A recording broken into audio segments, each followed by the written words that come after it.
Banyak mengatakan api revolusi itu bermula dari Surabaya. Surabaya itu sebagai fortress, the Indonesian Resistance Fortress. Jadi benteng pertahanannya kaum pejuang di Indonesia itu di Surabaya ini. Gimana menurut Anda kalau kota lama di Surabaya? Ya, saya pikir itu positif ya Mas ya. Kota lama kita berbenah. Tetapi ada juga bahaya yang dalam tanda kutip mengintai. Tentara kita baru lahir 5 Oktober, tentara hitungan minggu, harus ngelawan pemenang Perang Dunia Kedua. Tapi itu bukan soal menang atau kalah. Tantangan itu dijawab tantangan sama arek-arek Surabaya. Ya.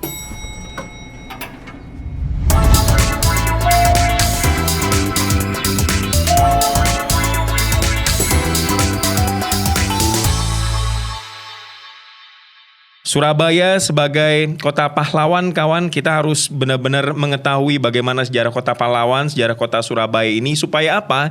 Supaya kita bisa mencintai kota kita sendiri. Begitu ya, Mas Adi? Siap Mas. Alhamdulillah. Apa kabar Mas Adi? Alhamdulillah baik.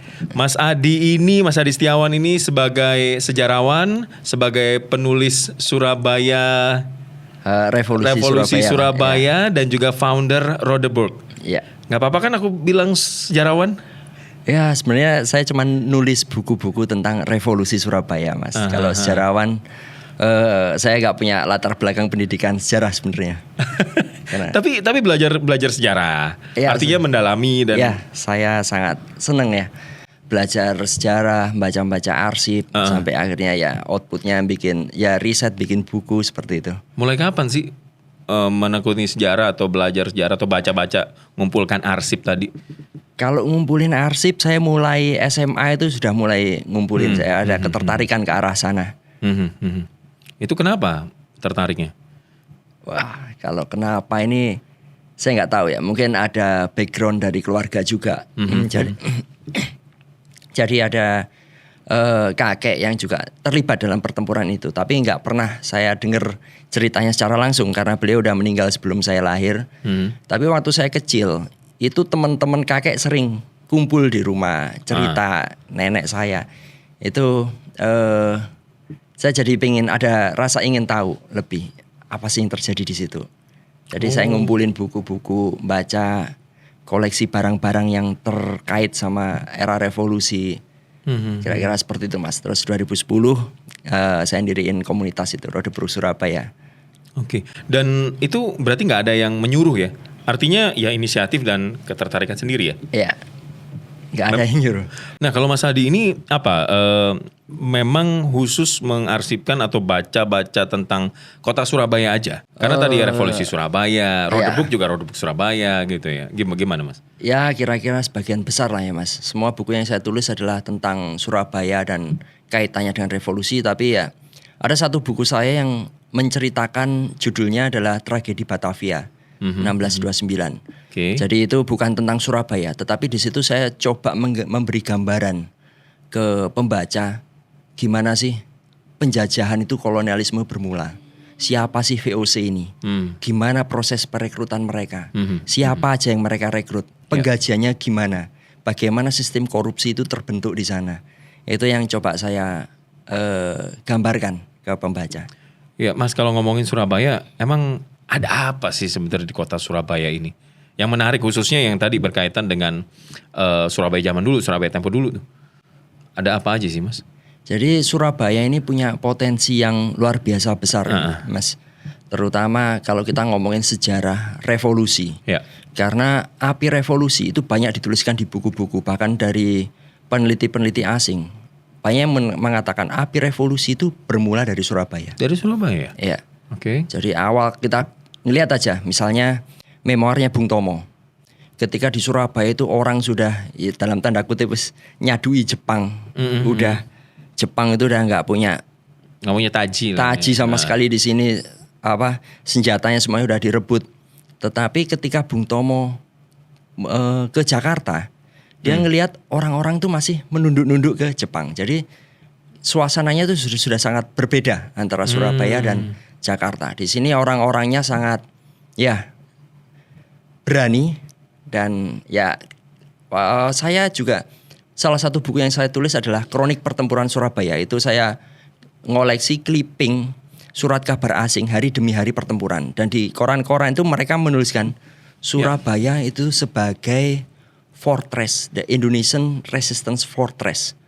Jadi benteng pertahanannya kaum pejuang di Indonesia itu di Surabaya ini.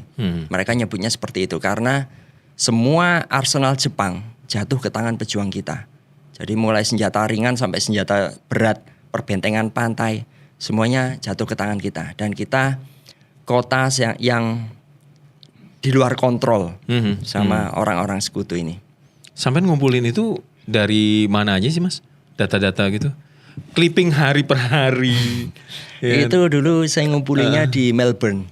Jadi di State Library of Victoria di Melbourne itu saya ke sana dan saya dapat akses ke koran-koran itu, saya clipping terus kemudian saya bukukan dari hari ke hari gimana kesaksiannya pihak asing dan saya komparasi dengan kesaksian pihak kita hari demi hari seperti apa.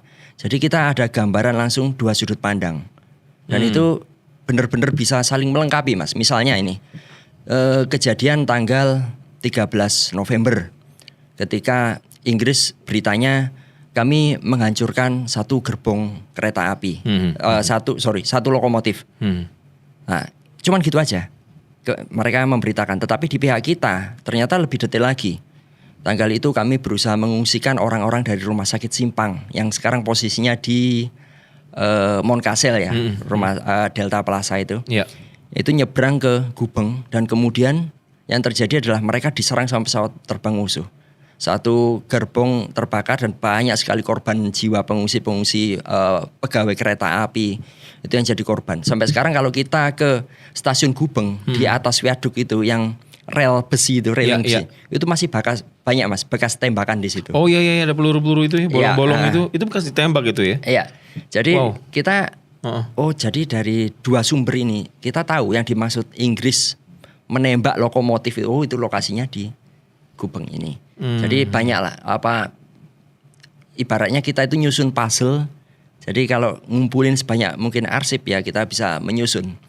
Itu yang menarik. Pernah nggak ngobrol sama Anda kan sudah ke Australia, terus juga ke Belanda atau negara-negara lain yang ternyata informasi tentang Surabaya ada di sana gitu ya. Pernah ngobrol nggak sih sama pengelola apa alasan mereka untuk mengarsipkan negara orang gitu? Kalau ini ya arsip-arsip terutama tadi surat kabar misalnya ya. Itu bukan berarti mereka sengaja mengarsip tentang perang Surabaya tidak, tetapi itu adalah perang besar yang terjadi setelah Perang Dunia Kedua dinyatakan berakhir. Sehingga perang Surabaya itu menghiasi headline koran-koran asing. Terutama koran-koran sekutu ya, karena itu adalah skalanya cukup lumayan gede. Itu melibatkan 30.000 personil dengan 3 matra mereka. Dan itu jadi berita yang cukup besar. Jadi selalu ada di headline. Itu sangat memudahkan saya untuk melakukan pencarian. Baru-baru ini juga di Surabaya juga lagi ramai, kota lama diangkat lagi ya. Meskipun memang ini sudah direncanakan beberapa tahun yang lalu. Ini launching Juli ya nanti ya. Tanggal 3 Juli ya. Tanggal 3 Juli. Gimana menurut Anda kalau kota lama di Surabaya? Ya saya pikir itu positif ya Mas ya. Kota lama kita berbenah. Tetapi ada juga bahaya yang dalam tanda kutip mengintai. Bahaya? Iya. Apa bahaya Mas? Karena gini, kalau saya baca-baca di sosial media ya, sudah banyak sekali anak-anak muda itu yang memberikan komentar yang sering saya baca adalah ternyata indah ya zaman Belanda. Ternyata enak ya zaman Belanda. Zaman Belanda dulu bagus-bagus ya, bersih semuanya. Kira-kira kalau balik ke zaman Belanda semuanya tertata rapi. Nah, ini bahaya Mas. Ya, saya pikir wah ini bahaya. Jadi sangat penting untuk gimana kita membawakan narasinya sehingga generasi muda. Padahal harapannya pemerintah saya yakin tentunya adalah memberikan wawasan sejarah, sesuatu yang positif lah. Dan saya pikir yang paling penting adalah membangun karakter. Dengan wawasan sejarah ini kita membangun karakter, membangun kota itu nggak cukup bikin bangun jalan, bangun jembatan, bangun gedung enggak, tapi bangun karakter ini sangat penting. Dan sejarah ini bisa jadi salah satu jalannya. Nah, gimana kita bisa membawa narasi ini sehingga bisa menyentuh rasa nasionalisme mereka, kebanggaan mereka gitu. Jangan sampai malah jatuh pada yang itu tadi. Saya mengutip sejarawan Belanda namanya Sendo Hira. Dia pernah mengatakan dalam sebuah video dokumenter, sebuah negara yang terjajah itu ada potensi memiliki slave mentality, atau apa itu? Mentalitas budak. Udah dijajah, dibunuhi, dihinakan, tapi memuja-muja penjajahnya.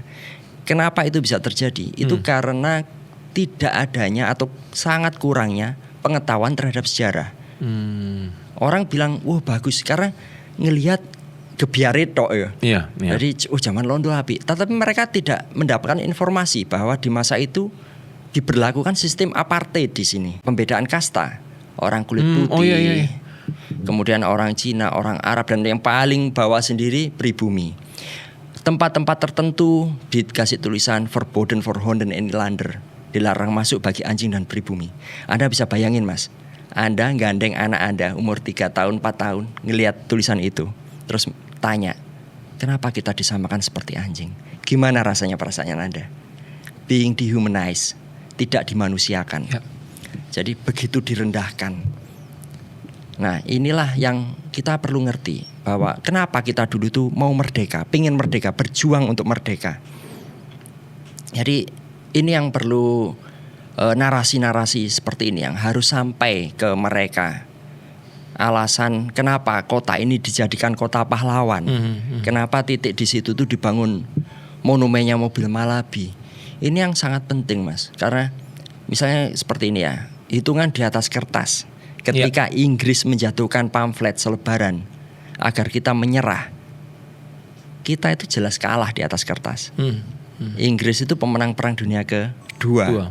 Mereka turun dengan 3 matra, dengan alat-alatnya yang profesional, canggih-canggih semua, darat, laut, udara. Sedangkan kita, tentara kita baru lahir 5 Oktober, tentara hitungan minggu, harus ngelawan pemenang Perang Dunia Kedua. Tapi itu bukan soal menang atau kalah. Tantangan itu dijawab tantangan sama arek-arek Surabaya. Itu bukan soal menang atau kalah, tapi itu menunjukkan sikap bahwa enough is enough. Saya nggak mau lagi direndahkan. Saya nggak mau anak saya direndahkan. Saya nggak mau anak saya berjalan menunduk-nunduk di hadapan bangsa asing. Saya pengen anak saya bisa sekolah. Agar apa? Keluar dari kemelaratan ini. Karena kalau kita merdeka, itu semua bisa tercapai. Dan untuk itulah mereka siap untuk mempertaruhkan nyawa mereka biar kita bisa merdeka. Kenapa mereka kok membentuk wilayah Eropa, wilayah Cina, wilayah Arab?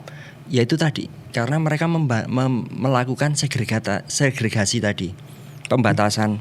Kamu kaum ini, kamu kaum ini, kaum ini, dan itu dijaga terus konfliknya. Maksudnya biar ada konflik terus gitu ya? Betul. Jadi mereka menggunakan tangan orang-orang lain untuk memeras. Jadi mereka khawatir kalau terjadi misalnya adalah orang-orang pribumi dan orang Cina bersatu, itu dampaknya sangat luar biasa buat Belanda. Dan itu terjadi di banyak sejarah ya. Perang di Geger Pacinan misalnya. Ketika pribumi dan Cina bersatu, udah mereka benar-benar kewalahan. Gimana caranya agar konflik ini terus terpelihara antara Cina sama pribumi. Jadi kalaupun sekarang kita ngerasain masih ada sisa-sisa konflik itu sisa-sisa kolonial Mas. Makanya di Surabaya pun gini, kita mundur balik lagi. William Barrington tahun 1870 itu orang Inggris melakukan perjalanan ke Surabaya. Itu dia menuliskan lahan antara Gerahadi sampai ke rumah sakit Simpang yang sekarang hampir ke Kalimas itu ya. Itu dulu adalah milik seorang Cina. Dan dia diminta tanahnya sama Belanda. Dan itu nggak diganti sepeser pun. Ketika Belanda lewat, saat itu orang-orang itu harus menunduk. Si Cina ini nggak mau menunduk. Dia tetap berdiri. William Barrington menuliskan, karena takut ya terjadi pemberontakan di mana orang-orang Belanda ini sudah melihat indikasi bahwa orang-orang pribumi Surabaya, penduduk Surabaya bersimpati sama orang Cina ini. Sebelum terjadi pemberontakan, bunuh orang Cina itu. Jadi bukannya dibayar, dia malah dipenggal.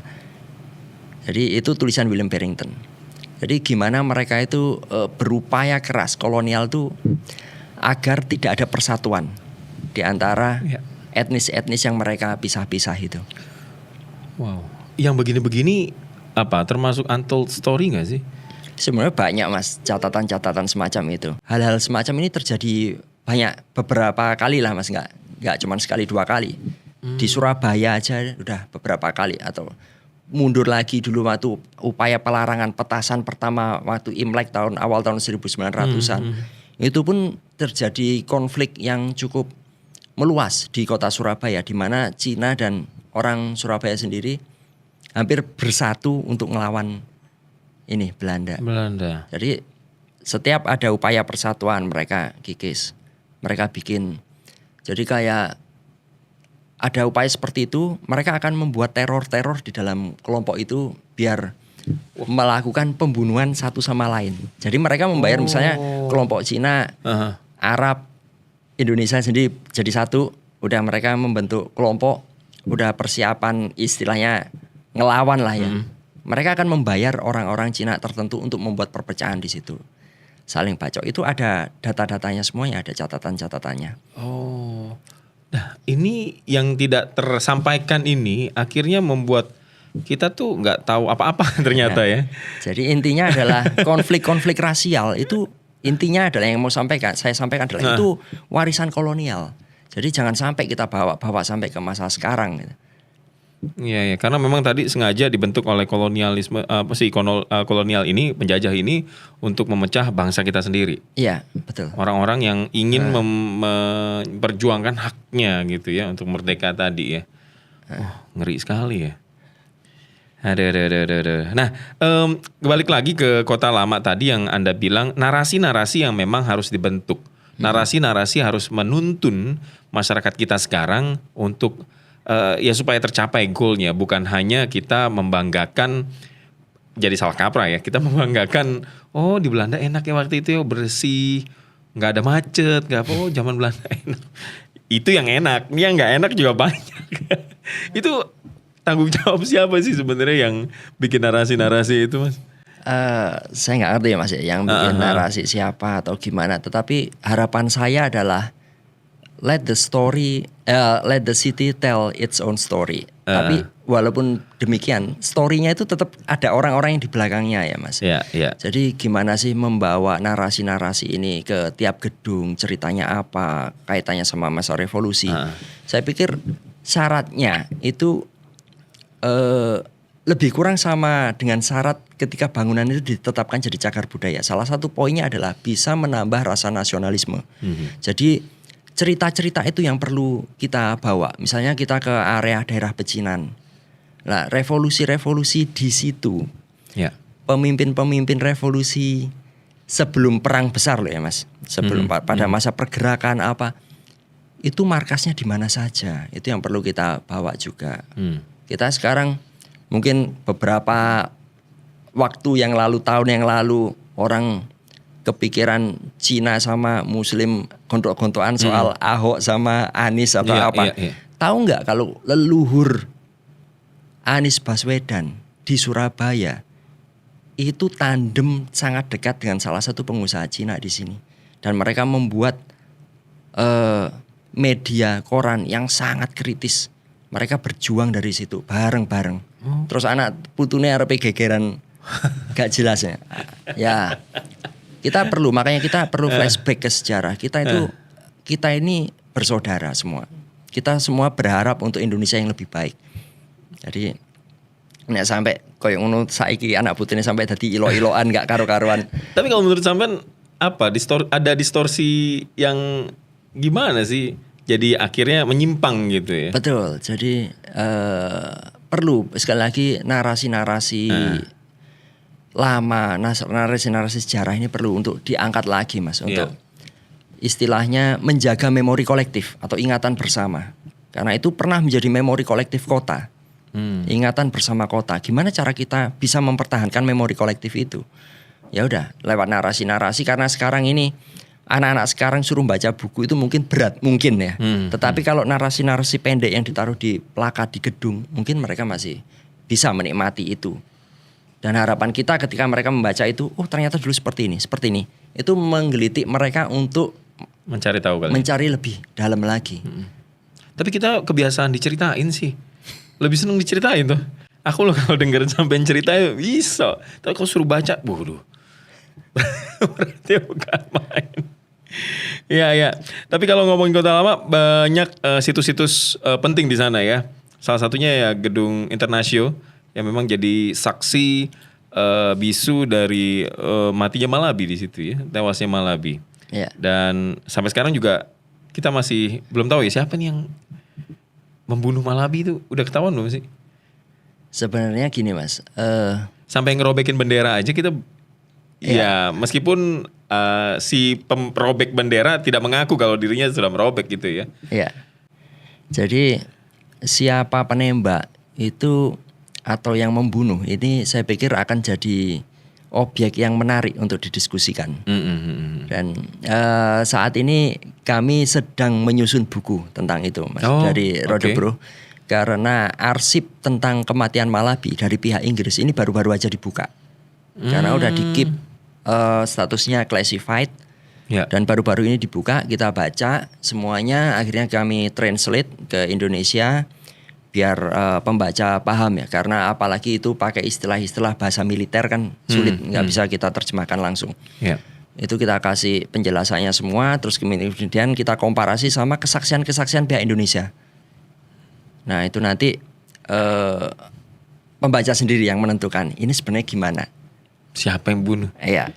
Itu ya. Jadi harapan kami dengan mengumpulkan arsip itu yang berbicara sehingga kita bisa merekonstruksi kira-kira seperti apa peristiwa itu terjadi. Oke. Di Kota Lama juga ada penjara Kalisosok juga ya? Betul. Ada penjara Kalisosok. Itu jadi salah satu apa? Kalau tadi Anda bilang sempat di belakang yang penting yang menarik itu adalah Gedung Internasio. Apakah penjara Kalisosok kalah penting dengan ini? Sangat penting Atau Mas. gimana Mas? Peran dari atau cerita-cerita dari penjara Kalisosok ini Mas? Sangat Zaman penting. dulu Mas. Karena gini Mas.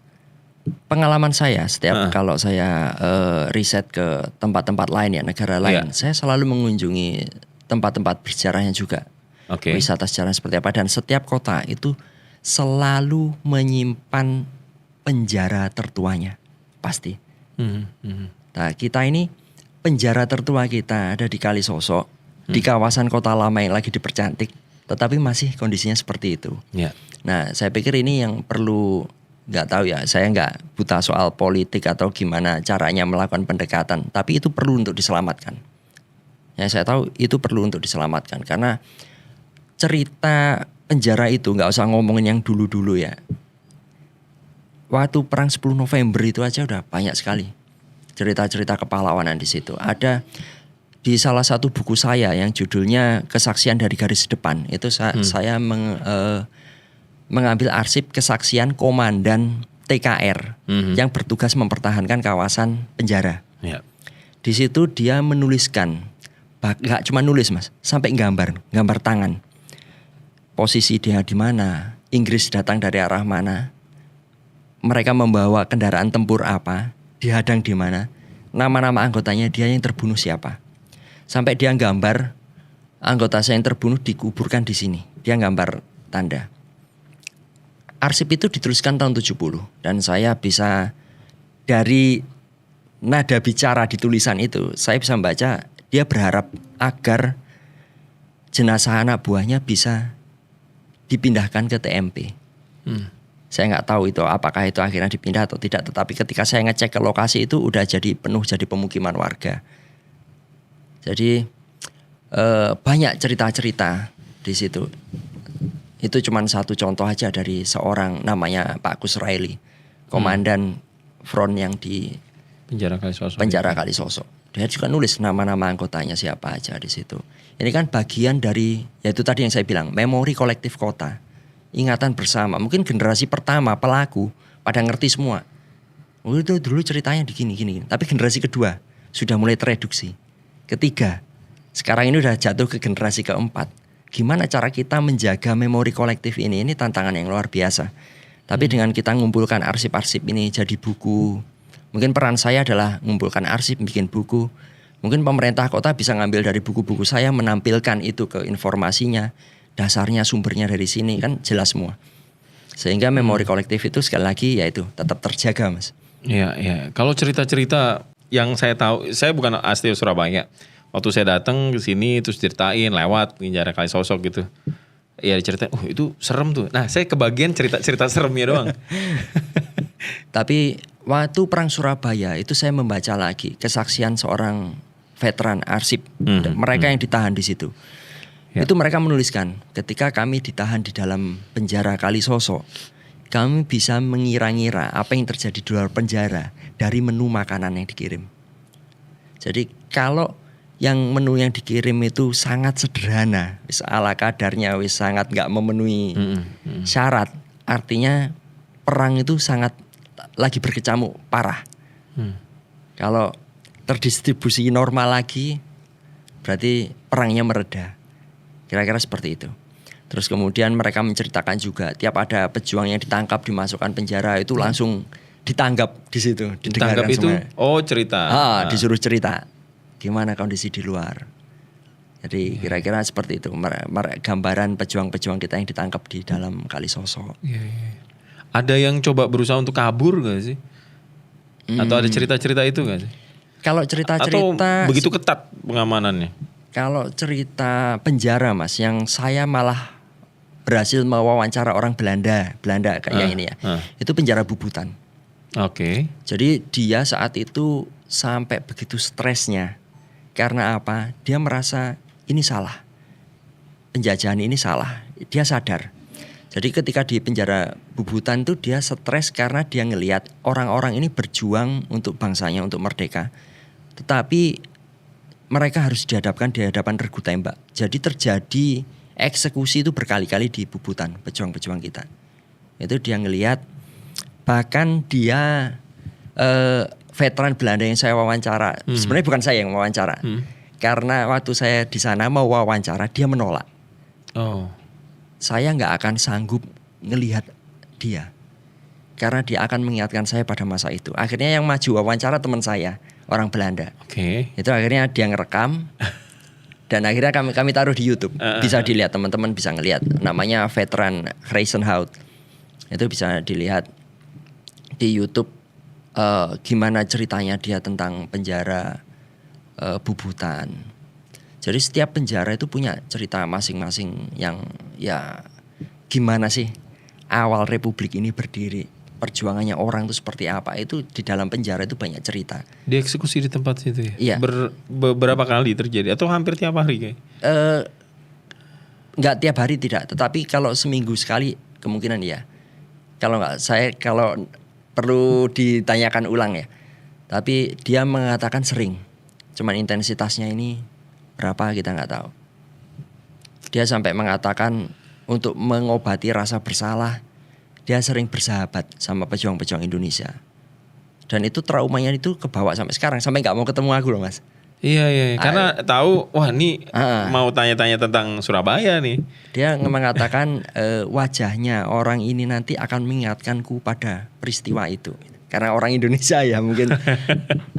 Apalagi saya pasti akan tanya-tanya detail tentang apa yang dia lihat di Bubutan. Gitu ya. Jadi ayo masih ada yang mau pas balik lagi zaman Belanda. Aduh, kolonialisme itu nggak enak Mas. Penjajahan itu harus dihapuskan. Benar. Tapi kalau ngomongin kota lama sebenarnya kan udah ada dari dulu ya. Artinya bangunan-bangunan itu sudah ada dari dulu dan ini lagi rame lagi sekarang karena ingin dipercantik, Iya. diperbagus, pokoknya disorot lah, di highlight lah. Iya. Kalau menurut Anda gimana Mas? Ya itu jangan sampai kita cuman jatuh ke visualnya aja, cantiknya aja. Tetapi yang penting ya itu tadi Mas, narasinya itu nanti, narasi-narasi yang dibawa. Karena harapan kita Mas, kalau kita narasi itu benar, Ketika anak-anak muda, ini generasi-generasi Instagram dan media sosial lain, ketika mereka mengupload, mereka bisa cerita ada peristiwa apa di situ berdasarkan narasi yang mereka baca di tempat itu. Ya. Nah, ini akan dari satu akun itu akan dibaca berapa orang. Jadi narasi ini akan tersebar nantinya. Itu pentingnya kita bikin narasi yang baik nanti. Baik bisa yaitu tadi karakter building penting dan bisa dipertanggungjawabkan sumber-sumbernya. Oke, Anda kan sudah mengunjungi kota-kota lama di beberapa negara gitu ya. Nah, kalau yang Anda lihat sendiri di Surabaya apa kurangnya selain narasi yang ya perlu dibangun? Jadi gini Mas, kalau kita ngelihat di tempat lain ya, terutama di Eropa, ketika mereka melakukan menjaga satu kawasan, ini kawasan bersejarah penting atau lama, mereka nggak cuman sekedar memikirkan gimana cara menata atau mempercantik atau bikin narasi kota ini, tidak. Tetapi ada dua hal yang dikerjakan barengan. Satunya adalah memikirkan transportasi. Transportasi publik. Kenapa? Seperti ini Mas. Kalau kita tidak memikirkan transportasi, wajah kota ini akan berantakan. Saya pernah ngelihat debat wali kota di Surabaya. Saya nggak akan bilang namanya siapa. Tetapi ketika kandidat-kandidat ini ditanyakan tentang masalah kemacetan, jawabannya sama. Kita akan menambah jalan baru. Itu sama sekali bukan solusi. Itu ibaratnya kayak ada obesitas, solusinya apa? Kasih celana yang lebih besar. Itu bukan solusi. Kenapa? Kalau kita nggak mikirkan cuman nambah jalan, mau tahan berapa lama? Mer itu awal dibangun itu sepi sekali. Sekarang udah kayak apa? Berapa tahun udah? Jadi kita harus memikirkan kayak di kota-kota negara-negara maju itu adalah public transport yang pertama. Yang kedua adalah jalur sepeda. Ini penting karena kita rasain aja. Kita ngomongin satu bagian dari pengguna adalah anak sekolah. Kita liburan gini aja, kita ngerasain banget jalanan tuh seperti apa. Padat banget. Ya, kalau liburan pasti volumenya berkurang. Kalau anak sekolah libur. Oh ya kalau pas di sini semua pas libur. Pada keluar kota. Padahal kalau mereka balik lagi, gimana caranya agar jalan ini bisa tetap lengang?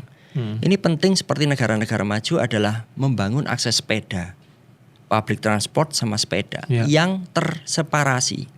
Jadi kalau kita ngelihat di negara-negara maju itu nggak jadi satu Mas. Jadi kalau kita mau naruh anak kita sepedaan sana di satu jalan yang sebidang berbagi sama truk yang beratnya bertonton, itu mengerikan.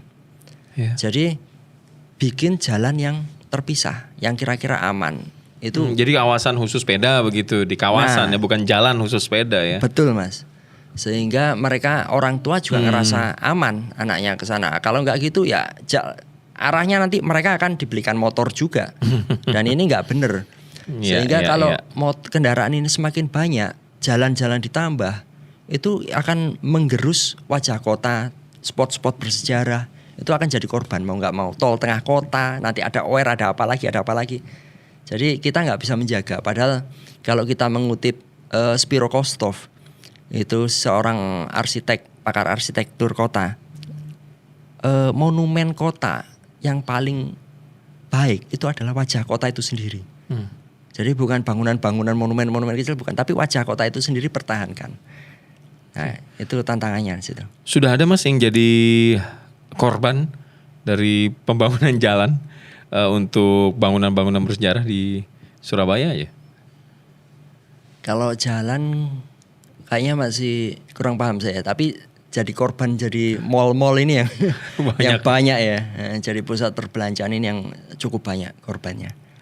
Tapi kalau kita nggak segera memikirkan tentang akses sepeda dan public transport, ini yang ya jangan sampai kita nunggu jadi kayak Jakarta dulu. Baru kita mikir, udah terlambat sekali. Mungkin sekarang ini udah waktunya kita mikir. Jadi kita mikir satu kawasan untuk dijaga, kita harus mikirkan juga transportasinya gimana. Gitu ya. Oh, masyarakat Surabaya sendiri Mas, kalau Anda lihat Mas, ini apakah sudah menghargai, apakah sudah melestarikan untuk objek-objek sejarah di Surabaya? Gini Mas, ini pertanyaannya kayak mirip-mirip. Sebenarnya orang Surabaya itu atau anak-anak Surabaya itu tertarik nggak sih sama sejarah? Ada ketertarikan nggak? Ada kepedulian tidak? Menurut saya ada Mas. Kendalanya adalah terputusnya informasi. Jadi mereka nggak mendapatkan informasi sejarahnya itu seperti apa, sehingga ya itu terputus. Misalnya gini, tahun 70, 80, 90 Ya. orang menulis tentang revolusi Surabaya, pengalaman mereka, buku-buku itu banyak sekali. Tapi ke tahun 2000 udah nggak ada. 2010 apalagi sekarang 2020-an. Jadi ada informasi yang terputus. Ini yang membuat mereka jadi tidak tahu. Orang kalau tidak tahu ya tidak Ya, ada kesadaran. nggak ada. Jangan mengharapkan ada kesadaran dari orang yang tidak tahu. Nyatanya apa? Ketika komunitas kami melakukan jalan-jalan wisata sejarah, ketika kami bercerita, jangankan orang besar, yang kecil-kecil aja selalu mendengarkan dengan antusias. Artinya apa? Mereka bukan tidak peduli, tapi memang ada informasi yang terputus yang nggak pernah sampai ke mereka. Itu tantangannya. Gimana caranya informasi ini nyampe? Yaitu tadi narasi-narasi di gedung-gedung atau apa. Banyak lah metodenya. Atau kita bikin film pendek, film kartun, apa buat anak-anak. Iya. Banyak. Kami ini nanti Kamis ini ada wisata sejarah ke kawasan Kota Tua tentang Perang Surabaya, dan segmennya khusus untuk anak-anak SD. Kamis sore. Oke, jadi Roderbook punya program walking tour juga ya? Ada. Oke, itu rutin? Enggak terlalu rutin Mas. Oh, oke. Bisa akses ke mana aja? Instagramnya yang paling ya? aktif ya. Roderbook Surabaya. Iya. Itu ya, Roderbook Surabaya. Anda kalau mau tahu walking tournya, karena rutenya tadi berbeda-beda, macam-macam. Atau kemana aja? Macam-macam Mas. Kita bisa ke kadang kawasan Tunjungan, kadang di Kota Lama, kadang ke Benteng Gedung Coek. Oke, menariknya ikutan ini bukan cuma jalan-jalan ya. Pasti ada cerita-cerita ya? Iya, kita dapat cerita-cerita. Siapa aja yang cerita? Sampai cerita juga atau? Ya, saya, teman-teman. Kita banyak kok Mas, timnya. Iya. Oke. Dan tadi banyak yang bisa kita lakukan sebenarnya untuk mengenali kota kita, melestarikannya, menyebarkan informasi tentang kota kita. Apalagi sekarang sosial media udah ada. Ya, mumpung nih Kota Lama nanti akan launching di awal Juli ini. Monggo Anda bisa ke sana, foto dan buat narasi. Ya, buat narasi, sebarkan ke followers Anda supaya banyak yang tahu tentang Kota Surabaya. Begitu ya Mas Adi ya? Iyalah, kita punya sosial media ya, manfaatkan lah. Iya. Jadi, untuk buat ngepoin mantan sih. Lah, itulah. Jangan malah pasang status menye-menye gitu ya Mas. Oke, Mas Adi, thank you banget. Ada pesan gak sih Mas buat teman-teman yang lagi nonton ini? Ya, pesannya yuk kita kayak tagline-nya tadi balik. Mari kita sama-sama belajar untuk lebih mengenali kota kita. Mari kita sama-sama untuk lebih mencintai negeri ini. Gitu ya, kenali kotanya, cintai negerinya. Siap. Oke, baik. Itu tadi kawan, sekian podcast Lantai 2 kali ini bersama Mas Adi Setiawan, founder dari Roderbook Surabaya.